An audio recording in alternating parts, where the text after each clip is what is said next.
There were really exceptional men and women who actually lost their lives trying to defend their fellow soldiers during this attack, but they were overwhelmed and they were unsupported. And even when they finally went into the kibbutzim and showed up at the rave, it was far too little, too late, and they just were not effective. And so when the IDF fails to live up to Israel's expectation and has failed them, and now is trying to make it up by this invasion of Gaza, which is making a bad situation worse, as I had predicted it would, then Israel is shattered. My wife released her latest song on Unchained Melody yesterday.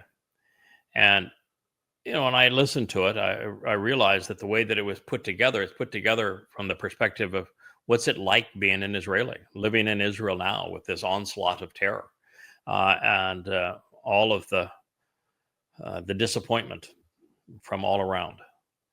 And that's what God is speaking of here. His people have been thwarted. They've been shattered. They've suffered. And it is to provide, the role of the Bashar is to provide an invitation which can be read aloud, Kara, to be liberated from those constraints. Our message is the exact opposite of the message of the progressives and the Orthodox religiously that want to control, to restrain, to have the tentacles of political and religious bondage control the people. Yahweh's message is that of a liberator.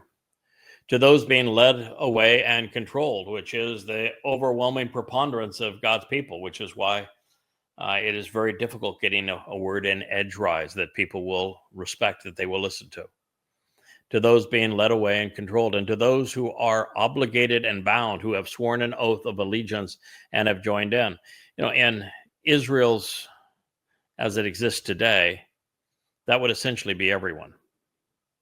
I will never criticize the IDF rank and file because the one country that needs to have a people's army and the best of its men and women defending it is Israel. But they do all swear an oath of allegiance to Israel in that regard.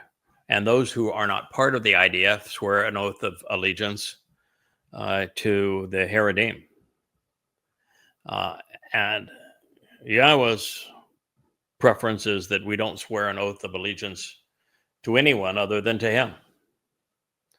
He wants us to trust and rely on him. It's one of the conditions of the covenant, which precludes us trusting and relying on human institutions. And it goes on to say, by providing a means of release, of operating to extricate themselves from being controlled.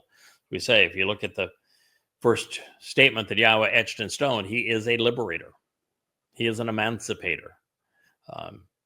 The purpose of Yasha, which is often translated as salvation, is to not only release someone from harm's way, but to liberate them. God is the opposite of a lord. He does not want to control us, to own us, or to possess us.